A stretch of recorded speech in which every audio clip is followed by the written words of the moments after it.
this semester, and really my goal was to try to find a small and mid-cap bank to add to the portfolio because they weren't represented, and it was a really difficult endeavor. Trying to find value in small and mid-cap banks is almost impossible. They're very expensive, but I did find one gem that I believe to be a gem. Popular Inc. This is the largest bank holding company in Puerto Rico. It's got a market cap of 2.9 billion, so I guess on the cusp. So you can call it a mid-cap bank. Symbols BPOP. It's got 276 branches, mainly focused obviously in Puerto Rico, but it's got some branches in mainland U.S. through Banco Popular here, and this is their main subsidiary, the largest bank in Puerto Rico. It's got about 3 times larger than the next competitor. It's a market leader in 6 out of 7 of its products. So it's obviously what I call retail bank primarily. Here is the map of where it's primarily operating right now. This is Puerto Rico. Okay. Is that Alaska? Is that Alaska? Dominated this market, and then here in mainland U.S., it's been opening branches since 1987. And the point of this table isn't to show how dismal their performance has been in mainland U.S., but to the contrary, they've been opening branches in very strategic locations. What they've been trying to do is target the Hispanic population here in the U.S., and so I think there's a lot of organic growth potential in terms of that, but really this is key, and I'll get to that later. Valuation, I mean, value investors here, the numbers speak for themselves. Looking at price of 65%, the book value per share, and the median for mid-cap banks right now is about 1.3. So that's a 100% discount to the median. Its book value per share is 42. It's currently trading about 27. Maybe today, I think it's like 28. Would it close on Friday? Its trailing 12-month ROE is 12.35%, and that's obviously beating the industry median as well, which is at 7.9%. Same with ROA, it's at 1.43%, industry median 0.95%. So obviously its profitability metrics have been very, very strong. Shares trading at the PE ratio is 5.62, which is really cheap. 147% discount median. And this is what happened during the 2008-2012 real estate crash in Puerto Rico. Obviously, it's got 70% of its assets in Puerto Rico, so anything that happens in that island will have an outsized effect on the bank, and it did. It suffered a liquidity crisis. It had to access TARP funds. It got about 987 million in TARP funds. It became a short seller's favorite at that point. And you can see, was it 300? I think it was a 300 before the crisis. Went all the way down there. And what you'll notice is a lot of the fundamentals have actually gone back to its historical pre-crisis levels. And I believe that that warrants a much, much higher valuation than it's currently receiving. But what's been sort of stopping it from unlocking that valuation gap or trying to close that valuation gap has been that TARP repayment. It hasn't paid it back yet. There's been a lot of sort of lack of clarity about it for the past 2 years. Investors have been frustrated with it. But listening to a conference call 2 weeks ago that the CEO held, he sort of announced in a side discussion that he has applied for TARP redemption, and it's subject to regulatory approval, and he expects it to happen at the end of this month. And I think that's a major, major catalyst. Because a big worry is not only when it's going to be paid, but how this is going to be done. And this is going to end up being one of the most shareholder-friendly exits from TARP that I've ever seen, because there's not going to be any common raise, so none of those types of shareholder dilution that you saw with a lot of the other banks that did access TARP funds. So that's a great thing. The economic moat. So 3 times larger than the second competitor, and I'm not talking just balance sheet size. I showed you the graph or the map for a reason, and that is because its retail branch network is literally 3 times the size of its next competitor, and that's going to be vital.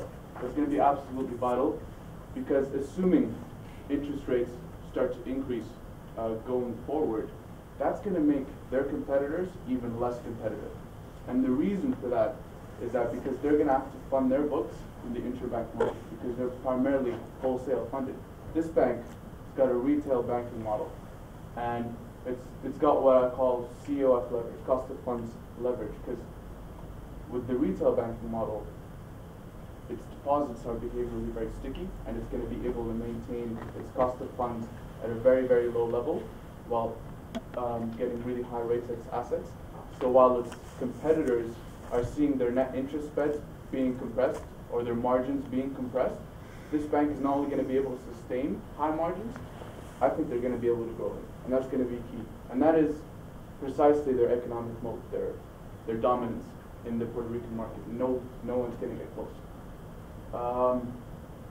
And credit metrics, I'll get to the credit metric improvement and asset quality improvement, which was obviously severely impacted by the recession.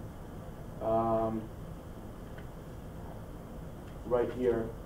So they've been improving their asset quality on a number of key metrics. Their non-performing loans are now flat at 2.88%, which is 74% down from their peak, 2010, which is really impressive. And this is what I've been talking about. Look at how they're down to their historical levels. And they've done this in, I think, three main ways. Number one, in terms of the commercial loan portfolio, they've reduced their exposure. They've very much de-risked that portfolio, and they've reduced their exposure in asset classes that have traditionally had high loss content, so primarily real estate, Puerto Rico. Secondly, in terms of their consumer loan portfolio, collateralized exposures are now a much larger portion of that. And in terms of unsecured loans, overall FICO scores have been increasing, and that's you can easily see that their statements. So obviously straight A's, flying colors, no surprise there. The main key risk here is the geographical footprint. Everything else really, I just tried to cover it. So we've got to sell AIG to get this gem, fortunately. Well, fortunately actually, because I don't really like this company very much. And the reason for that is, well actually, you'll notice that analysts love AIG. And the argument that I'm going to try to make is that AIG is a value trap. Yes, it has a discounted price to book value of here 73% of book value. But I'm going to argue that its fundamentals, its subpar performance warrant that discount, and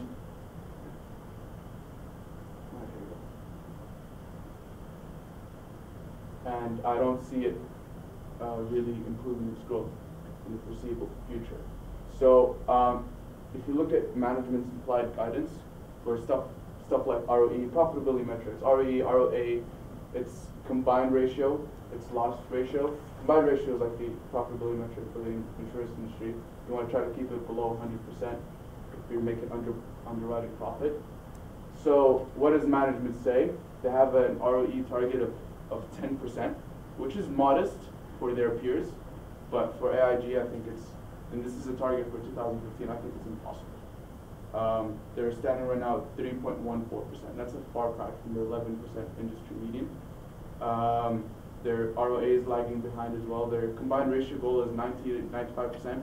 In fact, it's been increasing. Right now, it's, where is it? It's at 136%. As well as the implied decline in their loss ratio. I think their loss ratio will decline around 50 basis points, maybe if they're really, really aggressive, 70 basis points a year. But management's living in another universe because the implied decline that they predict is just overly ambitious. to put it best. And another issue with AIG is it received a systematically important designation. All right. Questions? Questions? Ask me about AIG. Could you finish up your AIG? I mean, AIG, I gave it obviously 4 grades. All right. Well, hey, I can talk about its management and stuff like that if you guys want. Over here. Zach, isn't it better for Popular Inc. just to stay focused in its home market where it's the clear leader rather than trying to expand in the US, which is already a very competitive market? No. I mean, for the US, it's offering a lot of room for in terms of organic growth, opening branches there and targeting the Hispanic population. I mean, look at how they've completely dominated the Puerto Rican market. So you don't really have that type of organic growth opportunity there as much as you do with the U.S. And also, the PR economy has still been lagging behind, and they don't really see the opportunities there that they see in the U.S. Yeah. You said that the price for Popular is linked in effect to the strength of the underlying housing market in Puerto Rico. What do you mean? Right, like you said that there was a bubble crash and then the stock price crash. Yeah, the bank itself suffered the liquidity crisis. Right, because of the housing crisis. Yeah, exactly. Yeah. So what I'm saying is, so now that the bank is in a place where its fundamentals are reflecting, it's mirroring when it right before it took off the first time or previously. But my question is the economy and the housing there ready to catalyze their growth? Because it depends more on the economy. Yeah, exactly. Exactly. So one thing I like about this bank is, in terms of de-risking its commercial loan portfolio, it went through a lot of asset dispositions, and it got rid of a lot of its real estate exposure in Puerto Rico. Okay. So it's been building up its capital that way and strengthening its financial flexibility, and that's been a means to an end, and their end was exiting TARP, so strengthening their capital position. So in terms of their the impact of the real estate market in Puerto Rico, it's certainly nowhere as near as the sort of impact we had pre-crisis. All right, so I like the Popular presentation a lot. There are 3 hidden assets that the company has.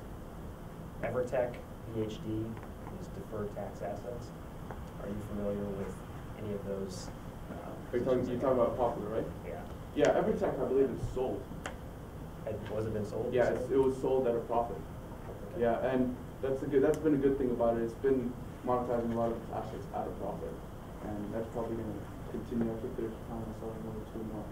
But yeah, in terms of a sum of parts type of valuation, it's very strong.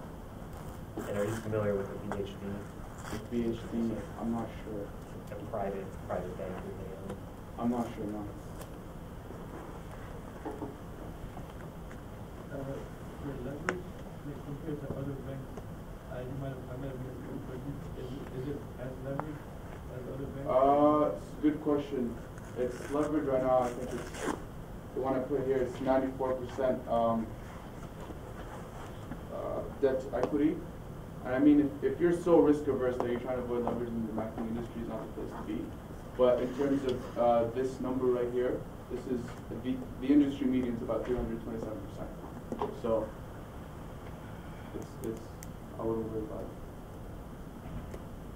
about it. Do you see any risks with expanding for Popular expanding in the U.S.? Because I think just the mortgage markets are just different in Puerto Rico, where people are delinquent a lot, but they don't actually go down the loans. They just kind of still stay at this little sort of delinquent level. But that's not the case in continental U.S. Do you see any sort of ways that they're handling those 2 cultures of payments differently at all? I think, especially for the U.S., their main market has just been about retail banking, deposit type of stuff. They're not really involved in so many mortgage products in the U.S. So I don't. Was there any attempt ever made to break up AIG because it was so big that it was too big to fail? Was there anything?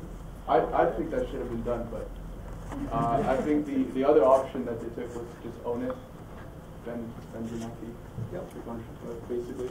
So, yeah, I think these companies with like a quarter million employees, each one of them, they're more than just, I don't know.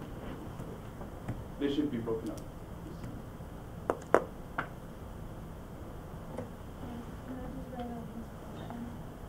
How does the price to earnings ratio compare to its competitors? Oh, I had that in the slide.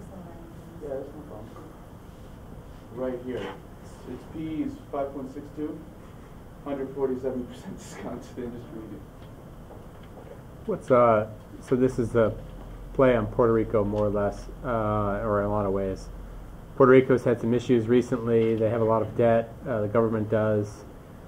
Risk of the government's issues spilling over into this bank, and I don't know what may or may not happen as a result of that. But can you talk to that at all?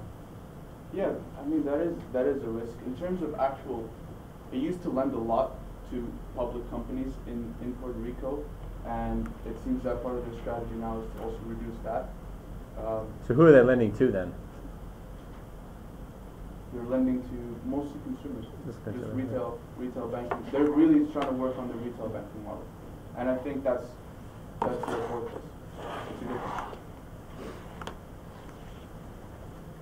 Is there a risk from their securities portfolio? I mean, the Puerto Rican banks tended to sort of build these big securities portfolios because they got tax advantages. Do they get outsized percentage of earnings from like a big carry trade? I'm not sure. Puerto Rican banks used to be honest, I'm really not sure. I never came across it. Not in any statements as a concern. Okay, I missed that part. So I think I've been chart the EPS for this year has been mainly 63%, and for the last 5 years it's only is negative 16%. So is there any extraordinary item?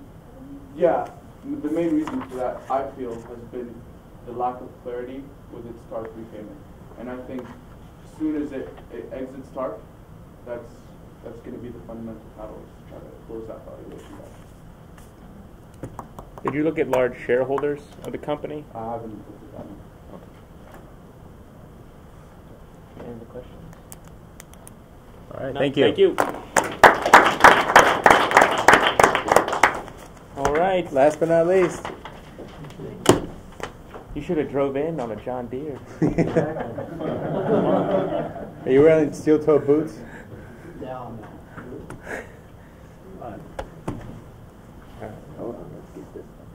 All right. Hi, everyone. I'm Tom Cashin. I know it's been a long day, but it looks like everyone's still awake, and I think that's a good thing because I think I'm presenting you here with a slam dunk investment opportunity to buy John Deere and sell General Electric. So starting off with the positive, buying John Deere. John Deere, they're a manufacturer of farm and construction machinery. They pursue a business strategy of differentiation. I'm sure you've all heard, nothing runs like a deer. It's just not a catchy slogan. It's the strategy they employ for their overall business.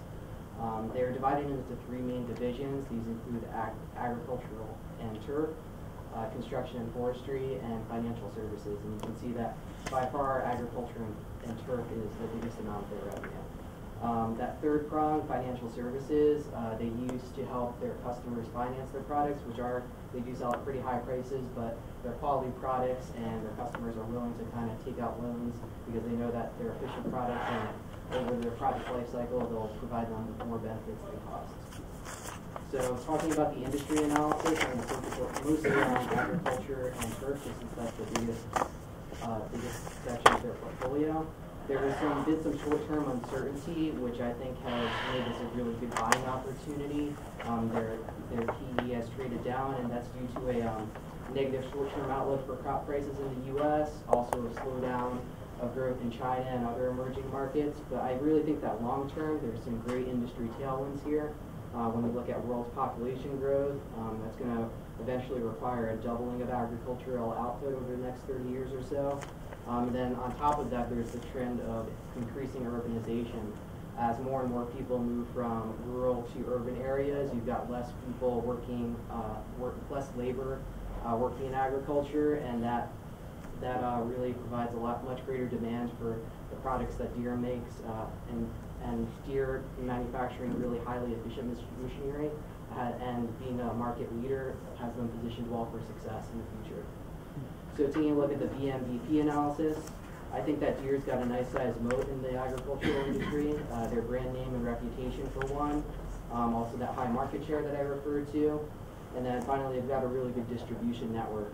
They have mostly independently owned retailers, and they've also got regional depots that help supply parts to their customers pretty quickly when they need them. It's a capital intensive industry, so that poses good and bad. The positive is that there's high barriers to entry, so Deere is not really threatened by emerging new competitors. And I mentioned those industry tailwinds before.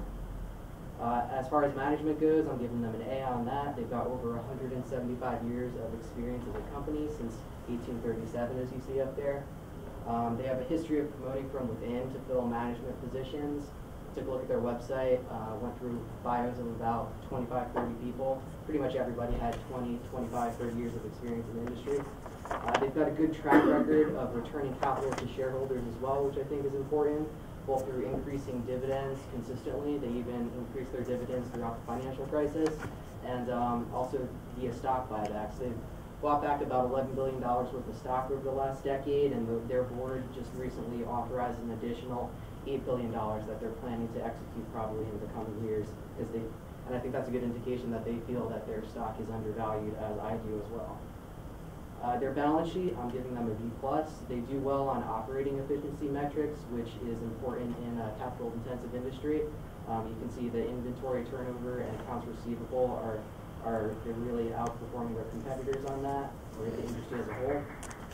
Debt to equity is a little bit high, but over half of that is actually offset by financing receivables in that financial services department that I was talking about. And that's a really efficient department, actually. They were responsible for 6% of the company's revenues, as I mentioned, but they were responsible for double-digit profits overall, actually close to 20%. So that's a good indication that they do a good job of collecting on those receivables. And then just overall, they've got high margins for the industry as well. As I mentioned, their strategy of differentiating their products. The price, I think this is a big reason we should buy now. They're trading at a steep discount, I feel like, if you take a look at historical average multiples there. And I identified a large amount of upside potential as well. When I calculated that, I was just using Yahoo analyst estimates, and I'm actually a little bit more bullish on them than the analysts are, but I think even if you use that metric, there's quite a bit of upside for them. So reasons to buy now overall: attractive valuation, long-term industry tailwinds, sizable moat, consistently increasing dividends, and then finally there's continued stock buybacks. I give them an overall grade of an A-. Risks would be that they lose out to competitors as they continue to grow internationally. Deere's done really well in North America. About 60% of their portfolio is currently in North America, and they've actually done pretty well internationally as well. But not internationally, they're not quite as well known, obviously, as they are here in the U.S. So they're competing a little bit differently there. But I think it's a good indication that they've done well so far, and a lot of their international expansion has been what's driven their revenue growth in the recent years, and I think that will continue. And as far as losing market share in the U.S., I listed that as a risk, but I actually think that's pretty low. They've got really good relationships in the agricultural industry, and it's hard for me to see them competitor coming in and taking a large chunk of that business. Margin of safety, their valuation is attractive, and I think that provides margin of safety. Long term, I really just see a lot of upside for them. Myself is General Electric. Now, General Electric, they're a diversified manufacturing, technology, industrial, and financial services firm. Like Deere, they've got a pretty good brand name, and they use that to make money in a variety of sectors. You can see the chart over there. I've listed out the revenue and profit breakdowns. Power and water is their most profitable, but GE Capital is actually where they have made their most revenues and profits in the last fiscal year. But they've scaled back their investment in that, and they're continuing to do that to kind of focus on some of their more profitable industries, and also to make that financial division itself more profitable and focused on certain aspects. So the overall BMP the BMBP analysis for GE. The business I had mentioned, involved in a few businesses with good growth potential. Overall, a lot of capital intensive ones. I give a B minus on that. Management, this was a strength for many years when Jack Welch was the CEO. Jeff Immelt replaced him a little over a decade ago, and the company hasn't performed as well under him, but I do still think that they do a good job of recognizing and developing talent as a company, so I think that's still a pretty strong area for GE. Balance sheet, here's where I think they fall off a little bit. There's significant debt, pretty low return on invested capital. Their margins aren't necessarily anything special overall, so I give them a C+. And then finally at price, this is probably the main reason I think we should sell now. I think they've traded up to a valuation that's either fair or overvalued. Historically, they trade in a range of 15 to 20. Right now, they're at 20, actually a little bit above 20. Revenues are on top of that projected to be flat, but modest earnings growth. But a lot of that is going to be due to stock buybacks. And you see CEO Jeff Immelt up there with a pained expression on his face because he knows what I know, that we should be selling GE right now.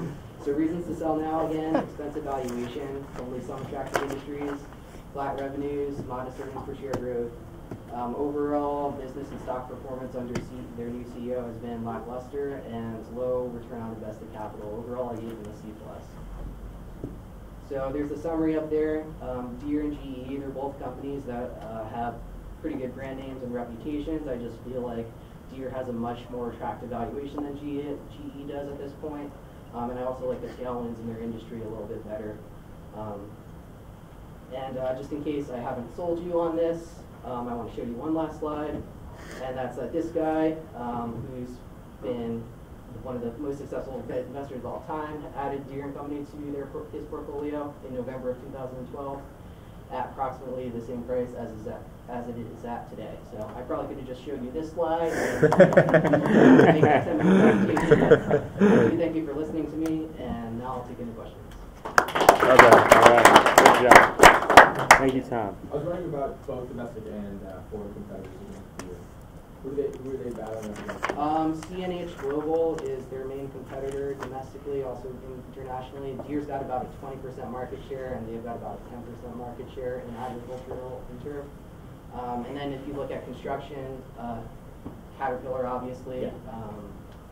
Caterpillar is by far the market leader actually in that sector, but Deere's more focused on agricultural and turf.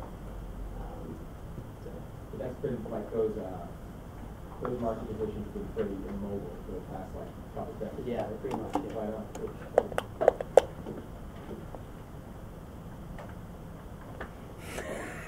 Everyone wants to go. Any other questions? Yeah. To what extent has GE tried to reinvent itself by buying and selling different industry sections? I think that's been a positive thing. Like I said, they've kind of scaled back in financial services, and they've kind of gone towards more of their profitable sectors, like infrastructure investment is probably going to be a good thing for the company. So I think that GE, they're positioned pretty well in a lot of these industries, but I just think my main reason for selling them is that they're at a pretty high valuation.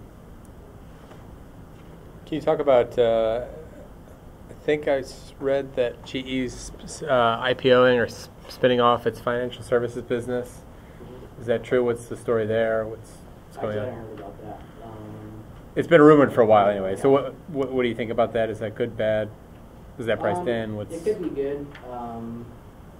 I've heard a lot of people say that the sum of GE's parts are actually greater than the whole. I'm not sure. I'm not so sure I buy that. I don't think they're too much of a conglomerate. I think that there is kind of some collaboration across those different sectors. So I wouldn't really see that having a big impact either way, personally. So what portion of the research and development expense spent by the Sorry, what portion of the R&D? Oh, R&D? I'm not sure exactly the numbers on that, but they are usually listed as a pretty innovative company on all those lists. So I imagine they do a good amount of R&D.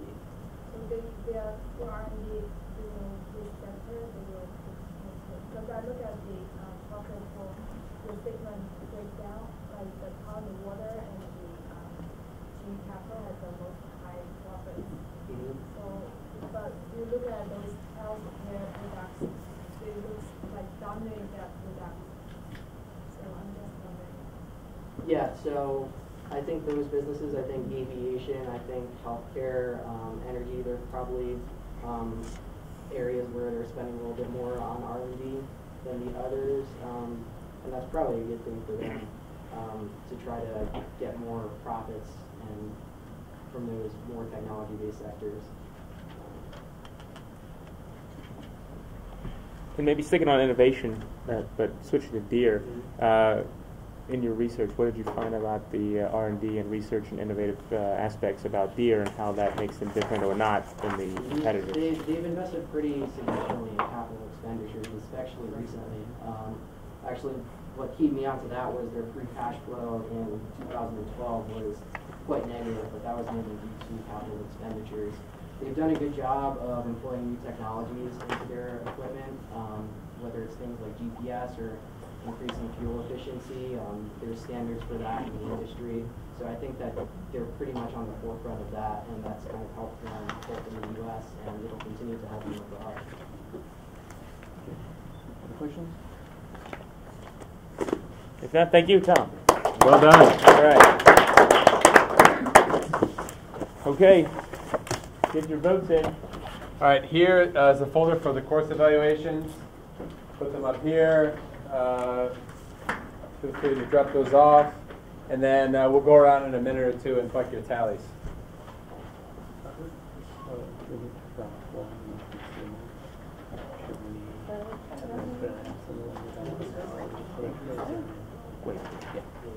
All right, here we go.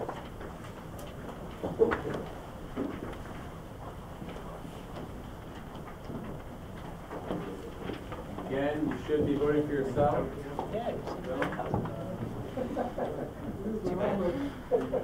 Well, Hawaii, right? Yeah, how's that? Good.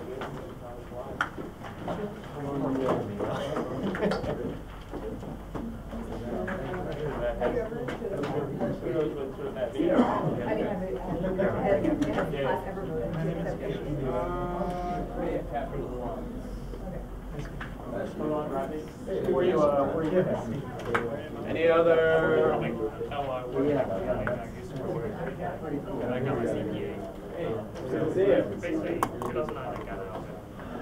Take it off? Yeah, thank you so much. It's always delightful. Yeah, Always doing something. Really. thanks for If I'm invited, yes. Oh, you're always invited. Oh, here, right here. No, you got me off the list this time. You got me. But the one before. Well, can you just write your email down one more time so I make sure I have it?